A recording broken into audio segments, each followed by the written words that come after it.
ئازان و خۆشەویستان لارجەیەکن سڵاوتان لە بێم کاتتان باش من ڕانکۆ بەکر بەرنامەی پرسی ڕۆژتان پێشکەشەکەم بۆم ڕۆژ پرسی گەرم و گرنگن لە سەراسی گیان و ناوچەکە و عێراق وەرێمی کوردستان گفتوگویان لەبارەوە بکەین. ئەمڕۆ هەینی گفتوگۆ دەکەین لە مانگی ڕەمەزانی پیرۆزداین گفتوگۆ دەکەین لەسەر پیرۆزی مانگی ڕەمەزانی پیرۆز چۆن لە ڕۆژوو تێبگەین چۆن لە مانگی ڕەمەزان تێبگەین چۆن ئێمە خوێندنەوەیەکی نوێ ئایا بۆ ئاین دەکرێت بۆ دین دەکرێت ئایا دەتوانین بە پێی قۆناغ و سەردەم و گۆڕانکاریەکان ئێمە تێگەیشتنی نوێمان هەبێ بۆ دەخەکان تێگەیشتنی نوێمان هەبێ بۆ ئاین بۆ ئەرکانەکانی ئیسلام چۆن ئێمە بتوانین درک بە هەندێک گوردەکاری بکەین لە نێو دەخەکاندا. گفتوگوێم پرس و بابەتانە دەکەین بە میوانداری زۆر بەڕێز کاک شێرکۆ مەحموود کە بەڕێزیان توێژەری ئاینین. کاک شێرکۆ سڵاوت لێبێ کاتت باش سپاس دەکەم کە بەشداریت کرد لەگەڵمان لە بەرنامەی پرسی ڕۆژ لە هەولێر و لەگەڵمانە. کاک شێرکۆ با لەوە دەست پێ بکەین ئێمە چۆن لە مانگی ڕەمەزانی پیرۆز تێبگەین چۆن لە ڕۆژوو تێبگەین. سڵاو و ڕێز و خۆشەویستیم بۆ ئێوە و بۆ هەموو بینەرانتان. دیارە مانجی ڕەمەزان خدای تەبارەک و تەعالا کاتێک بەگشتی لەسەری دەفەرمێ یا ئەیها الذین آمنوا کتب علیکم الصیام کما کتب علی الذین من قبلکم لعلکم تعقلون لعلکم تتقون. دیارە لعلکم تتقون دەبێ ئێمە شی بکەینەوە چۆن دەمانگەیەنێتە بەڵکم بگەینە پلەی تەقوا چۆن دەگەینە پلەی تەقوا. دەی بابزانین پێناسی تەقوا و متەقیان لە کتابی خوددا چییە؟ هەر لە گەڵکردنەوەی یەکەم لاپەڕی قورئانی پیرۆز لە سوورەتی ئەلبەقەرە خوای تەبارەک و تەعالا دەفەرمێ ألف لام ميم ذلك الكتاب لا ريب فيه هدى للمتقين الذين يؤمنون بالغيب ويقيمون الصلاة ومما رزقناهم ينفقون والذين يؤمنون بما أنزل إليك وما أنزل من قبلك وبالآخرة هم يوقنون أولئك على هدى من ربهم وأولئك هم المفلحون. هم المفلحون. هر كاتيشش إنسان جيشتا بلاي تقوى دیارە خوای تەبارەک و تەعالا بەشارەتی ئەوەیان دەداتێ إن المتقين مفازا هەروها دەفەرمێ إن أكرمكم عند الله أتقاكم دەبێتە ئەو نەوعەیە. باشە بۆ گەیشتن بە پلەی تەقوا وەکو گوتمان دەبێ کتابی خوددا تەبیعاتی وایە تەفسیلی خۆی بە خۆی دەکاتن. بابزانین چۆن دەگەینە ئەو پلەیە ئەوان ئەو شتانەی کە لێرە نەباسمان کرد ئەگەر تەفسیلی بکەین دەبێ بین تەماشای ئەو چەند ئاەتەش بکەین. تەمان سێ قۆناغەیە ئینسان قۆناغی یەکەمینیان ئەوەیە کە دەبێ هۆشمەند بێ بە هۆشمەند بوون ئینسان درک بە حرامەکان و حەلالەکان دەکا. قۆناغی دووەم ئەوەیە کە دەگەیە کاتێک کە هۆشمەند بوو ئەکید مهەیە دەبی لە بۆ ئەوەی ببێ ئینسانێکی ذاکیر کاتێک کە ئەو پلەیەش دووەرگت ئەوە ئەکید. قۆناغی سێیەم قۆناغی متەقی بوونە وەک لە ئاەتەکان دەردەکەوێتن. لە قۆناغی یەکەم کە تەعەقولا دەفەرمێ قل تعالوا أتل ما حرم ربكم عليكم ألا تشركوا به شيئا وبالوالدين إحسانا ولا تقتلوا أولادكم من إملاق نحن نرزقكم وإياهم ولا تقربوا الفواحش ما ظهر منها وما بطن ولا تقتلوا النفس التي حرم الله إلا بالحق ذلكم وصاكم به لعلكم تعقلون. ئەوانە هەمویان لە ناو مدرەکاتی ئینساندان ئینسان بە هەستەوەرەکانی هەستی پێ دەکات. پلەی دووەم ئەوەیە خوای تەبارەکان دەفەرمێ ولا تقربوا مال اليتيم إلا بالتي أحسن حتى يبلغ أشده وأوفوا الكيل والميزان بالقسط لا نكلف نفسا إلا وسعها وإذا قلتم فاعدلوا ولو كان ذا قربى وبعهد الله أوفوا ذلكم وصاكم به لعلكم تذكرون. ئەو مەرحەلەی دووەمە کە باسمان کرد بەڕاستی خۆگرتنەوەی دەوێتن چونکە ئینسان لەو ئەو شتانێک کە خوددا لێرە باسی دەکات مال شیرینە کاتێک مالێک بکەوتە بەردەستت تۆ ئەوەندە پیاوێکی لە خۆبردووبی ئەوەندە پیاوێکی باش بیتن کەوا ماڵەکە نەخۆی میزان و تەرازوو فێڵی لێ نەکەی یانێت بە هەموو ناوعەکانی میزان و تەرازوو خدای تبارك وتعالى باسی عدالت بوون دەکا عدالت بوون زۆر گرنگە ئەوانە وا دەکە ئینسان ئەگەر ئەوانەی جێبەجێ کرد دەبتە ئینسانێکی ذاکر کە هەردەم یاد خدای لە یاد بی قۆناغی سێیەم قۆناغی متقی بینە یعنی کات ئەگەر ئەو دوو قۆناغەمان بڕی دەگەینە قۆناغی سێیەم خوای تبارك وتعالى لە بۆ قۆناغی سێیەم دەفەرمێت چێ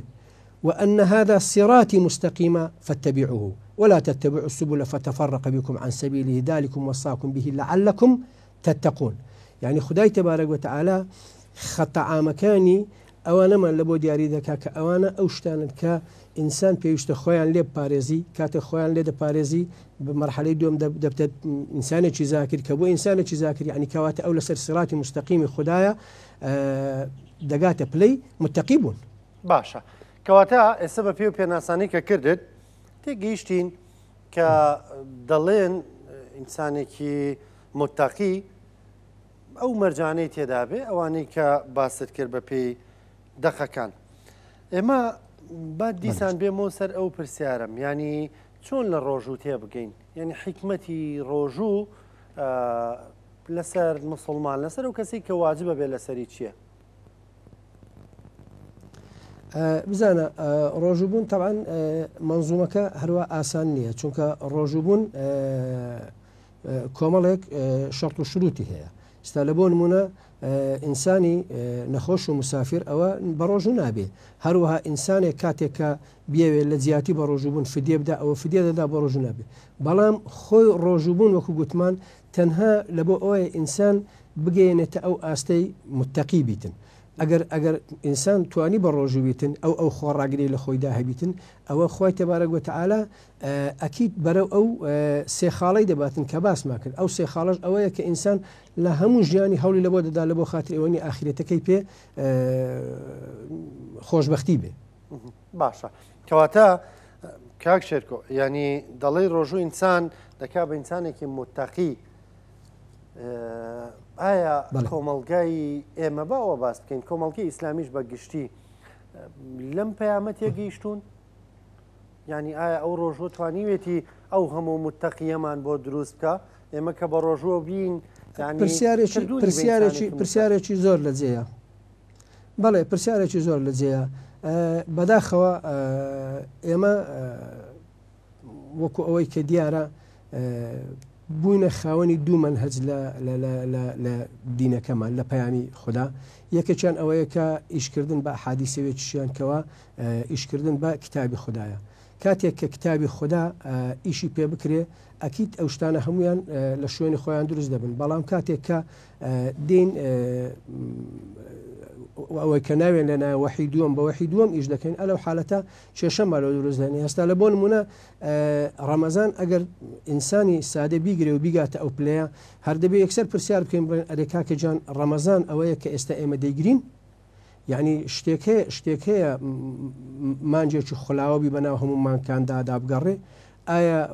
وەک هەموو جارێ ئەو قسەیە دووبارە دەکەینەوە دەڵێن ئایا دەشێ مانگەکە ناوی ڕەبیع الئەوەل بی کاتە کە پێغەمبەری لەدا سەڵات و سەلام خودای لەسەر تێدا لەدایک بوو بیتن ڕەبیع الئەوەل لە هاوین بیتن یعنی ئەوانە هەر هەمووی ئەو تێکەڵ و پێکەڵی کە دروست کرا وای کردێ فعلا پرسیارەکەی تو لە جێی خۆی بیتن ئایا ئەو هەموو متەقیە دروست کرد ناخەمە لە ئاساس ڕانیە خودی منهەجەکەمان وەکو خۆی نەهێنایە تا ئێرانە کە ئەوە ژوا دەکاتن فعلا لە زۆربەی بەهاکانی بەتاڵ بتەوە بەداخەوە إن شاء الله تعالى خدا ڕۆژی هەموو لایەکش قبول بکات لەبەر ئەوەی خەڵک تاوانی نییە لەوەی کە لە کات و ساتی خۆی نییە. باشە کاک شێرکۆ بە بڕوای تۆ بۆ هەندێک جار تێنەگەیشتنی تەواو لە کرۆکی ئاینی هەیە ینی لە کرۆکی پەیامەکانی ئاین هەیە ئێمە پەیامەکە وەردەگرین جێبەجێ دەکەین بەڵام کرۆکی پەیامەکەمان وەرنەگرتووە هێشتا تی نەگەیشتوین یان ئێمە لە چیوە سەرچاوی گرتووە ئایا عەقڵی ئینسان و ئەوانەی بۆ نمونە خوێندنەوە تەفسیر بۆ دەقەکان دەکەن بۆ فەرموودەکان دەکەن بە باشی تی نەگەیشتون یان نەیانتوانیوە لە کرۆکی پەیامەکە تێبگەن؟ نا بەو مانایە نییە بەڵکو کێشە هەرە گەورەکە ئەوەی ئێستا ئێمە کاتێک باسی ئەو دەقانە دەکەین کەوا تەفسیر کراون لەلایەن قورتوبی و توبەری و فلان ئەوانە پێمان دەڵێ ئەو کەسانە لە زەمانێک تەفسیریان کردو یا مەسەلەن لە بۆ نمونە مەزاهیبەکان کاتێک کە باسی ئیمامی شافعی دەکەین تەبعەن ئێمە دەزانین ئیمامی شافعی عیملاقێک بووە لەوە زمانی خۆی بەڵام کێشە هەرە گەورەکە لەوەدایە فەهمی ئیمامی شافعی وەکو هەر ئینسانێکی تر تەبعەن مرتەبیتە بە زەمان و مەکان ئەو لە زەمان و مەکانێک ئەو قسانەی کردووە کە ئەو قسانە لە بۆ کاتی خۆی دەرمان بووە پڕ بە پیستی بووە بەڵام کاتێک ئێمە ئیمامی شافعی دەهێنینە ئێرە دەمانەوێ تێگەیشتنەکانی ئەو تەطبیق بکەین کێشەی تێدەکەوێت لەبەر ئەوەی نە زەمانەکە هەمان زەمانە نە مەکانەکەش هەمان مەکانە ئەوە وا دەکات کێشەمان لە بۆ دروست بێتن ینی ئەوە ڕێگیرێک بوو کە کران لە نەگەڕان کەسی دیکە شرۆڤە و تێگەیشتن و تەفەکر لە کتابی خوددا بکاتن بەوەی کە ئێستا ئێمەمانان دەستمان داوەتێ خوددا مۆفەقی ئەوان و ئێمەش بکات ئیدی ئیمامی شافعی ئەو کەسە بەڕێزە و ئەو پیاوە پڕ عیلمەی زەمانی خۆی کاتەکە دەهێنی ئێرانە بەڕاستی ناکرێت تەرحەکانی ئەو لەسەر خودی زەمان و مەکانەکە ناشێ هەنی مەسەلەن لە بۆ نمونە ئەگەر باسی ئەوە بکەین کاتەکە باسی شتێک دەکاتن عیلاقی بە مەودا و مەسافە هۆی بێتن یخر ئەوان مەودا و مەسافەیان بە پێی وشتر و گوێدرێژ و ئەسپ و ئەو شتانە پێوە بەڵام ئێستاکە ئایا مەودا و مەسافە پێوان لە زمانی ئێمە کە بە سیارەیە هەمان پێوانەیە هەمان لێکەوتەی لێ دەکەوێتەوە نانەخێر جا هۆکارەکە زیاتر بە ئەوە دەگەڕێتەوە باشە کەواتە کاک شێرکۆ بە بڕوای تۆ ئێمە پێویستە لەگەڵ گۆڕانکاریەکانی سەردام لەگەڵ بەرەو پێشوونی خۆناغەکان لەگەڵ هاتنە دنیای سەردەمێکی نوێ گۆڕانکاریەکان ینی خوێندنەوەی نوێ بۆ دەقەکان بکەین و تێگەیشتنی نوێیان لێ هەڵێنجێنین و جارێکی تر ینی لە خوێندنەوەی بەردەوام بین بۆ ئەم دەقانە. بەڕێزم ئێمە کاتێک کە باسی دەقەکان دەکەین دەبێت چڕیکەینەوە بەڕاستی لە یەک دەقی سەرەکی کە دەکرێت هەموو ئەوانی دیکەنیە لە خزمەت ئەو دەقە سەرەکی بن کە قورئانی پیرۆزە قورئانی پیرۆزیش لەبەر ئەوەی لەلایەن خودای تەبارەک و تەعالا هاتیە ئەکید زەمان و مەکان کاریگەری لەسەری نابی یعنی دەکرێت لە دوێنێ خەڵچێک بەنەوە ئەکتێبێشتن هەمان ئەو ئاەتە ئەوڕۆ بەنەوە ئەکشتر لێکدانەوە لە بکرێت و وەجێشی دەبێتەوە لەبەر ئەوەی هەر لە خودی کتابی خدای وایە کتاب أحكمت آياته ثم فصلت من لدن حكيم خبير يعني كواتا أو تفصيلات بپی ڕۆژگارەکە دەگۆڕێ يعني مثلا لبون منا ئەگەر باسی هەر حکمێک بکەین ئەگەر حکمێک لە زمانێک مثلا لێکەوتەکەی ئەوە ببیتن ئایا لە هەمان ئەو زمانەی لێکەوتەکەەوەە لە بۆ نمونە کاتێککە شەڕێک ڕووی بدابایە ئەو شەڕێی بە شیر و تیر دەکرێتن لەگەڵ ئەو شەڕێک کە ئێستا ئەوڕۆ بۆ ئەسلحەی فەتاک دەکرێت وەکو یەک وایە ینی لێکەوتەکان هەرگیز وەکو یەک نین بۆیە هەموو ئاەتەکانی کتابی خوددا دەکرێت ئیسقاتی بکەین لەسەر هەر زمانێک و لەگەر هەر زمانێکیش بگونجێت. باشە کەواتە بە پرسیارێکی لەم شێوەیانی دێتە پێشەوە قورئانی پیرۆز لەگەڵ زانستە لەگەڵ پێشکەوتنەکانی زانستە دێتەوە ینی زۆر جار گۆڕانکاریەکانی سەردەم بابەتە زانستیەکان دێنە پێشەوە بەڵام قورئانی پیرۆز بۆ هەموو سەردەمێک بۆ هەموو مەکانێک ئەوەی کە پێشتری ئاماژەت پێکرد کەواتە گونجاوە یەکانگیرە لەگەڵ بابەتەکانتە. بەتەکید قورئانی پیرۆز هەرگیز ڕێگر نەبووە بەڵکو قورئان هاندەری ئینسانە لە بۆ خاتری ئەوەی کە بە دوای علمدا بێ یعنی حتا لە حەدیثێکی جوانی پێغەمبەری خوددا هەیە کە من استدلال بەو حەدیثانە دەکەم کەوا موافقی کتابی خوددان طبعا اطلبوا العلم ولو في السن اطلبوا العلم من المهدي الى الهدي يعني خوي اتدبي كاتك بدوا علوم دا دقريت خو علوم طبعا اويك لنا او طبيعه دا توديت بيرشت يعني اگر قران نيتواني بالتعامل لقال اكيد او كتابي خدانيه بلامنا خوي تفسيري او خلق بو قران كبوتا زيغروي خدي اياتك او واي كدي خلق له تفسير كذا تماشا دكات زينه بتو بلام اگر قريونا خدي اياتك بو شوي ك خدا دي تفكر وتدبير تذاب كي تماشا دكات زي دبيتو كاكجان خدا ابد لو قراني تعارضي لقرا ان بلكو هاني خرق ذات لبو خاتها لعلكم تعقلون يعني تعقل شلون دبيتن اگر كاتو لقال سردم نتواني بقول زي باشا كواتك اكشر ببرويتو مفسرين اكري گۆڕانکاریان بەسەردا بێت ینی بۆم سەردەمە ئێمە مفەسیرینمانە بێ بۆ 100 ساڵی تر مفەسیرینی نوێ بێ بۆ 500 ساڵی کە مفەسیرینی نوێ بێ بۆ قورآنی پیرۆز چونکە قورآن تێبێکی ئیلاهیە و بۆ هەموو سەردەمەکانە بەڵام تێگەیشتنەکانە کرێ گۆڕانکاریان بەسەردا بێ. بەڕێزم وشەی تەفسیر هەر لۆ خۆی ئەسڵەن هەڵێکی زۆر گەورەیە چونکە خودای تەبارەک و تەعالا بە کتابەکە خۆی دەفەرمێ ئەحسەنە تەفسیر یعنی کتابی خودای باشترین تەفسیرە چۆن نازانم خدایەک تەفسیری کتابێکی کردوێت تۆی ئینسان تەفسیری خودای گەورە بکەی ناکرێ ئەویان بەڵکو خوای تەبارەک و تەعالا دەفەرمێ لیدەبەروا ئایاته خدای تەبارەک و تەعالا دەفەرمێ ئەفەلا یەتەدەبەرونە القورئان بەڵام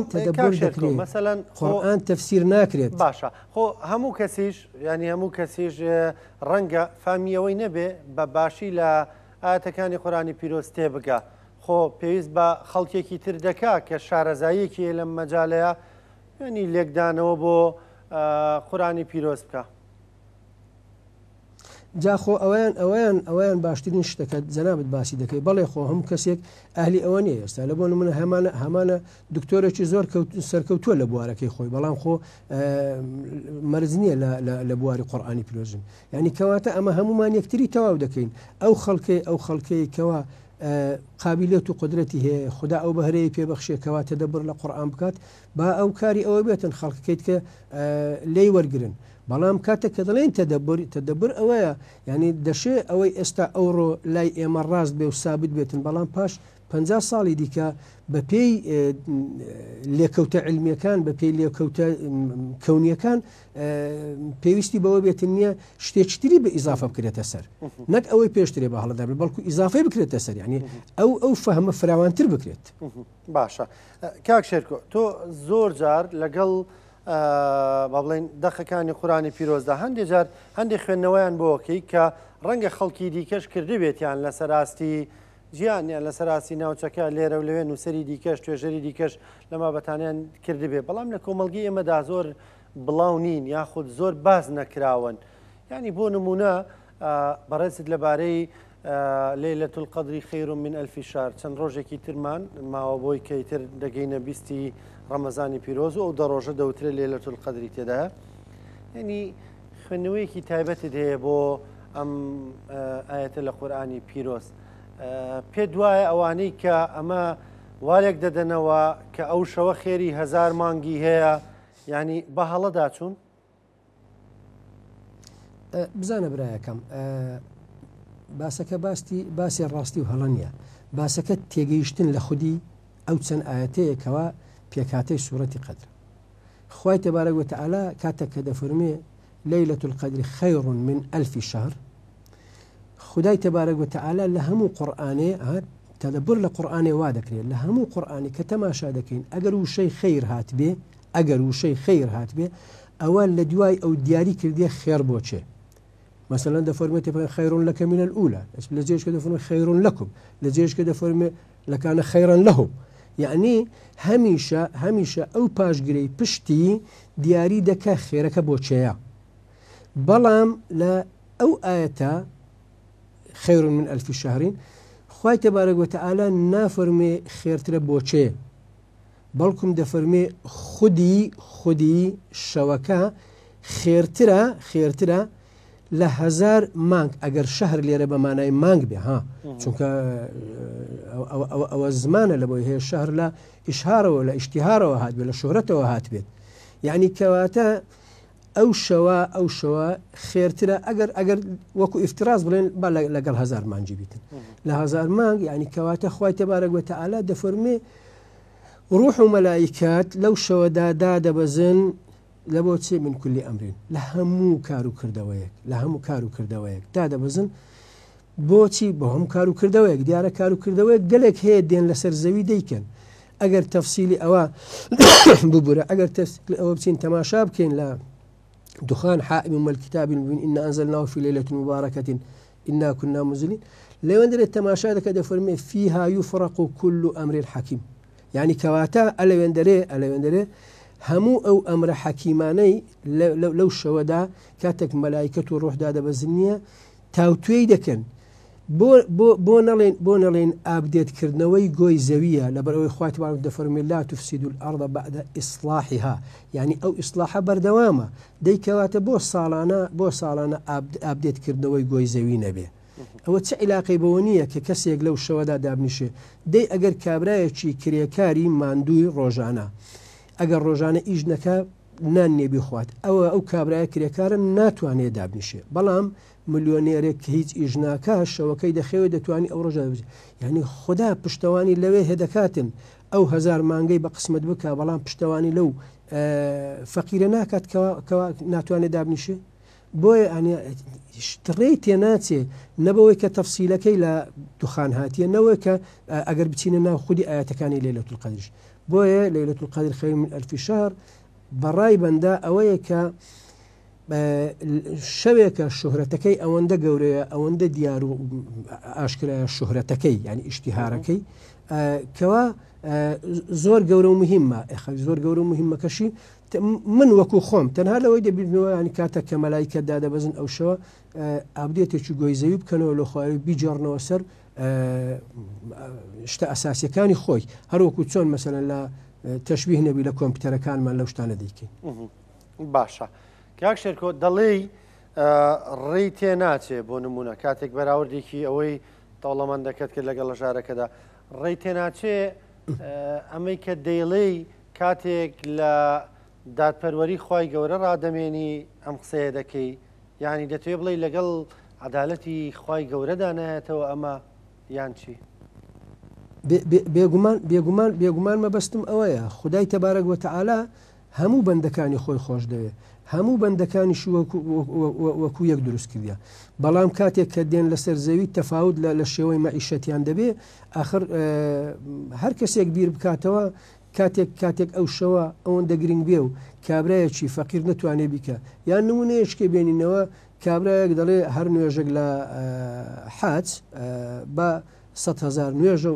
باشە ئەدی ئەو کابرای لە مەسەرەن لە سۆمال و ئەریتیریا بۆ خۆی نانیە بخواتن کە یعنی هەربیریشی لە ناکاتۆ ڕۆژ لە ڕۆژان بگاتە ئەوێندەرێ باشە ئەو 100,000 لە بۆ کابرایەکی کە دەتوانی بە فڕۆکە خاسەکەی بچیتن لێوێندەرێ هەموو نوێژەکان بکاتون هەر بە فڕۆکەشی بگەڕێتەوە وڵاتەکەی خۆی ینی ئەوانە بەڕاستی دەستە پاچەکردنی ئینسانن لەوەی کە بە دوای کردەوە دابگەڕێن کە خوای تبارەک وتعالا دەفەرمێ بڕۆنە ناو ئەو هەشتەی کە بەدەستان هێنایە بچێ بیما کنتم تعملون یعنی ئەوە ئینسان وا لێ دەکات دەستە پازێ بێت کردەوە نەکات ئەوەندە زیکرە بکە تۆ ئاوات بەسەردێ من دژی زیکردکردن نیم من دژی ئەوە نیم کە خەڵک دابنیشێ لەو شەوەیەدانانیشێ من دژی ئەوە نیم کابرا حەجکەنە بەڵام ئەو شتە خستنە پاڵانە هەر هەمویان نییە سەر دەکێشێ لە بۆ ئەوەی کە خودای تبارەک وتعالا دوور لە ذاتی پاچی ئەو عەدالەتی نەبی کە ئەستی خوای تبارەک وتعالا یەک لە ناوەکانی عەدلە باشە کاتە بە تێگەیشتنی تۆ بابەتانە جارێکی تر کە لەگەڵ عەدالەت و دادپەروەری خوای گەورەیە بەراوردی دەکەی نایەتەوە یعنی تەناقوزێک دروست دەبێ کە پێ دوایە مەسەلەن 1400 ساڵ زیاترە ئەم قورئانە هاتووە و خوێندنەوەی بۆ کراوە و وەکوتمان لێکدانەوەی جیاوازی بۆ کراوە ینی پێ دوایە بەشێکی زۆر لەو لێکدانەوانە نەیان پێکاوە ینی درکیان بەم خاڵە نەکردووە مەسەلەکە دووبارەی دەکەم ئەم جاریان نەموت هەڵەیان کردووە یان ڕاستکردنەوەی هەڵەیەکە وتم مەسەلەکە فەرقی زەمەنی هەیە فەرقی مەکانی هەیە یعنی تۆ کابرایەک بەس لە جەزیرەی عەرەبی بووە یعنی هیچ تاوانێکی نییە ئەگەر وای زانی بێتن تەنها فرز لەو جیرانەی و ڕۆم لەو جیرانێت و نازام چێ لەو جیرانێتی خب ئایا ئەو هەستی بەوە کردووە کە مەسەلەن لە بۆ نمونە شوێن هەیە لە گۆی زەوی ئەوە قوتبەکانن مەسەلەن هەندێک کاتی ساڵ بەس شەوە هەندێک کاتی ساڵ بەس ڕۆژە یعنی ئەو جوگرافیایە کاریگەری لەسەر بیرکردنەوە فەزای بیرکردنەوە ئینسانەکان هەیە بۆیە هەموو زەمانێک کاتێک کە کابراایەک هاتووە قسەی کردێت تەمان ویستیتی بە پێی فەهمی خۆی بیگونجێنی لەگەڵ زمانەکەی خۆی من ئەسڵەن کێشم لەگەڵ ئەوەدانە بەڵام کاتێک نییە ئەوەی ئەو زەمانە دێنی لە زمانێک شتی دەتەوێت تەطبیق بکەی هەڵی تێدەکەوێت ینی لا یستەقیم ڕێک ناکەوێت. باشە یەکێک لەو پرسو بابەتانە زۆر زار دەستنیشانکردنی مانگی ڕەمەزانی پیرۆزە یەکەم ڕۆژی مانگی ڕەمەزانی پیرۆز وە یەکەم ڕۆژی جەژنی ڕەمەزانی پیرۆز هەمیشە مسلمانان ینی تا ئێوارەی بانگی مەغریب ئیتر دەی مانگ بیندرا نەبیندرا لە بەرەوەی فەرمودەیە ئەمەژە بۆ دەکا مانگتان بینی بە ڕۆژوو بن مانگتان بینی بیشکێنن با بڵێن ڕۆژۆکەتان ینی تۆ لێکدانەوەیەکی دیکەشت هەیە بۆ ئەم پرسە ینی پێ دوایە لە مەشدا پێویستە خوێندنەوەی نوێ بکەین زانستیانە مامەڵە بکەین هەندێک لە زانایانی جیهان دەڵێن ئەم پرسە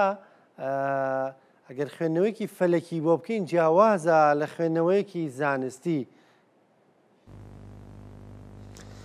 باشە تەبان وەکو فەرمووت ئەمن لە ناو کتێبەکەم باسم کردووە ئێمە دیاریکردنی سەرەتای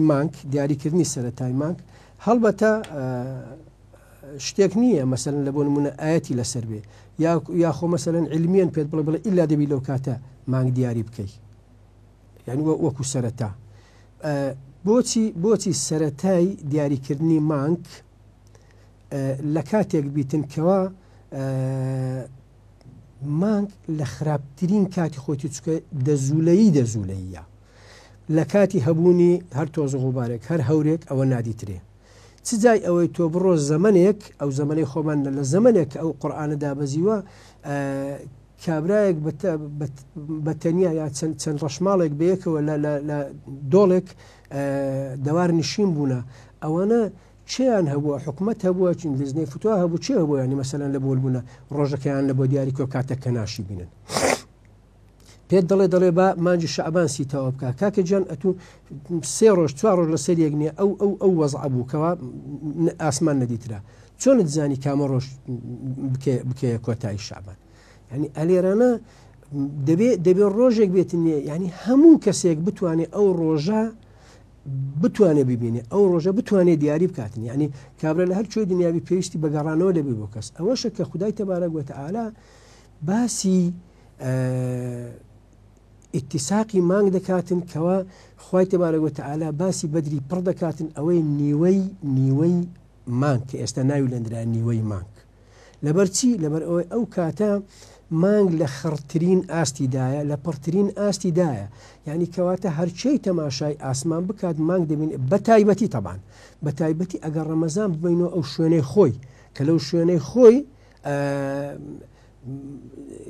جەو سافترە لەوەی کە مەسەلەن لە بۆن لە ناوەندی زستانین یان لە هاویندای نیە غوبار و تۆزە بۆیە دیاریکردنی سەرەتای مانگ بەڕای بەندە ئەوەیە کە دەکرێت لەو ڕۆژە بێتن چونکە هەموو ئەو تەنیشتی ئەو پڕی مانگە لە کەمبووندان تا دەگاتە دەزوولەی ئەلەو لایژنیە لە کەمبووندا تا دەگاتەوە دەزوولەی تاکە شەوێکیش لەو سەری هەیە کە شەوی مەحاقە ئەو شەوەیە کە مانگ دیار نامینێ باشە ئەو شتەی دیار نییە ئەوە ناکرێتە سەرەتا بەڵام خۆ ئەو شتەی زۆرترین دیارە ئەدی مانای شەهر لە چیەوە هاتیە شەهر لە ئیشتیهار و شۆهرەتەوە هاتیە جا پێم بڵێ ئەو کاتەی کە من باسی دەکەم مەشهورترین و دیارترین کاتی مانگ نییە هەڵبەتە هەمومان دەی بڵێن بڵێ دیارترین کاتی مانگە ئێکا دیارترین کاتی ئەو کاتە با بتە سەرەتای مانگ خۆ خودای تەبارەک وە تەعالا وەکو ئاەتیش باسی دەکا کاک شێرکۆ ینی مەرجە هەموو دەخێکی ئاینی یەکان گیر بێ لەگەڵ زانستدا ئایا ئاین بە پێوەری زانستی دەپێورێ ئەکرێ ئێمە هەموو دەخێکی ئاینی بڵین نەها لێرەدا لەگەڵ زانستا یەکان گیر نییە کەواتە ئەم دەقا تەواو نییە کەم و کوڕی هەیە یانەوەی بە ئێمە گەشتووە تا ئێستا هەڵە بووە برایەکەم علمی خوددا مطلقە يعني كوات أو علومي استاهيا وما أوتيت من العلم إلا قليلا أو قلة قليلة كخداي تبارك وتعالى بأيامي بخشي وتواني تماني کەسام دەڵێم توانیتمان مەقسەدم ئێمەی ئومە ئیسلامینە مەقسەدم هەموو مرۆڤایەتیە توانیتمان بگەینە ئەو ئاستەکەەوە فڕۆکە و کەشتی ئاسمانی و نازانم چی و چی خۆی دەبێ علم بە پێوەری قورئان بپێورێ نەک بالعکسەکەی چونکە قورئان زاڵە بەسەر هەموو ئەو شتانەی لە کەون و کائینات داین ئەوەی لێرە گرنگە خەڵک بزانێ قورئان لە ناچێتە ناو تەفاسیل و جزئیات لە هەموو شتێک لەبەرچی لەبەر ئەوەی ئەگەر وابواە عقلی ئینسان و بڕکردنی عقلی ئینسان ئەو کاتە هیچ دەورێکی نەدەما تۆ دەبوو بە ڕۆبۆت خدای تەبارەک وتعالە خەتە عامەکەت کە لە بۆ دیاری دەکاتن باقیەکەی دیکە تۆ لە ناو خەتەکەت تا چەند دەتوانی بچیتە پێش ئەگەر نمونە بینینەوە بە جوتیارێک کاتی خۆی لە بیدایەت بۆی هەیە بە پاچ و بێڵ و شتوها زەویەکەی چاڵابێ دواتر کاتێک کە هەوجارێک پەیدا بوو کابرەوەی دەزانی هەموو دنیای ئەوە لە بەرەوەی دەی ئەمن هاها تەماشاکە بەو هەوجارە دەتوانم یەک خەتی دوور و درێژ بکەم خۆ عقلی لە قەدەر ئەوە نەوەستا ئەو جارە شتێکی پەیداکردنیە سێ گاسنی بەیەکەوە پێ و ئەو جارە پێنجی بەیەکەوە پێ ئەو جارە هات گەیشتە مەرحەلەی تەراکتەر لە تەرەکتەر ئێستا گەیشتە ئەو تەرەکتەرە ئیملاقە زەخمانە کاتێک کە دۆنمێک بە تاقتێنێنێ بەیەک چوونە سەر ئەوە دەکات یعنی کەواتە ئەلێرانە جوولەی ئینسان لە ناو علمی خوددایە لەبەر ئەوەی کەون و کائینات ئەوەیە کە خوددا خەڵقی کردیە یعنی کەواتە هەموو علومەکان لە ژێر دەسەڵات و کۆنتڕۆلی خودای تبارەک وتعالە جا ئەو علمێ وەریشمان گرتەوە گوتم علمێکی کەمە باشە کەواتە کاک شێرکۆ بە بڕوای تۆ قورئان کتێبێکی زانستیە یان هیدایەتە وەکو لە سوورەتی بەقەرەیە خی گەورە خۆی دەفەرمێ لا ڕەیبە فیه هودە للمتەقین ینی ئایا کتێبێکی هیدایەتیە یان زانستیە قوربان نازانم فێربوونی زانست هیدایەت نییە خۆ فێربوونی زانستیش هیدایەتە یعنی کەواتە کە دەفەرمێ هیدایەت یعنی هیدایەت بە هەموو جوانی بەکانی حیات و مەمات یعنی تۆ لەو ڕۆژەی دروست دەبی لە سچی دایکمان تا ئەو ڕۆژەی لێرانە کۆتاییمان پێدێت تا لە قیامەت زیندوو دەکرێنە لە حساب ئەوە هەر هەمووی لە ناو هیدایەتی خوددا بەڵام مەرجە هەموو بابەتێکی زانستی بێ مەسەلەن هەموو ڕەفتارێکی مرۆڤ ڕەفتارێکی زانستی بێ نه طبعا ئەمە دەڵێن ئەمە بزانە ئەگەر بگەڕێنەوە سەر قسەکانم گوتمان زانست خازعە لە بۆ کتابی خوددا لەبەر ئەوەی کتابی خوددا ئەو کتابەیەکەوە کۆتا کتابە لە بۆ مرۆڤایەتی هاتیە یعنی کەواتە زانست بەشێکە لە هیدایەت هەمووی هیدایەت هیدایەت ئەمە لایەنی مرۆیمان هەیە لایەنی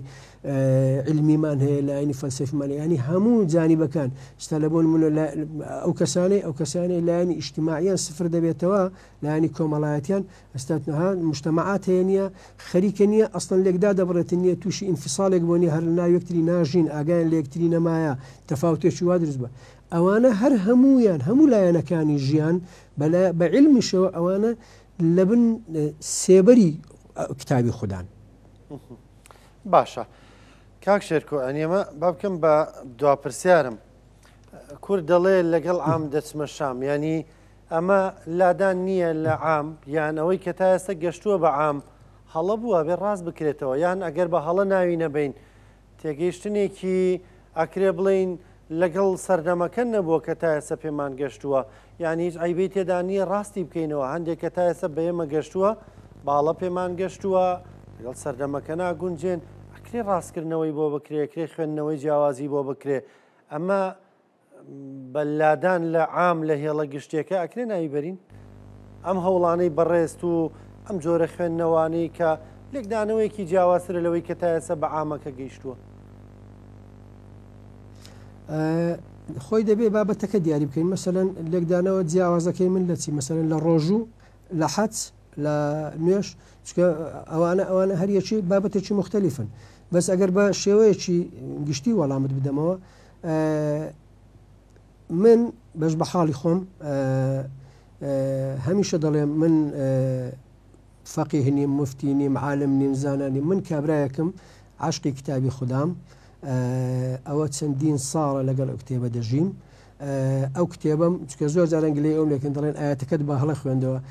هیچ کاتێک ئیشم لەسەر ئەوە نەکردو کە چەند ئاەت لەبەر بکەم بەڵکم ئیشم لەسەرەوە کردو کە چەند ئاەت تەدەبر بکەم ئەو تێگەیشتانەی من دەکری هەر کەسێک تەماشای بکە ئەگەڵ لەگەڵ مرۆڤایەتی لەگەڵ دین لەگەڵ علم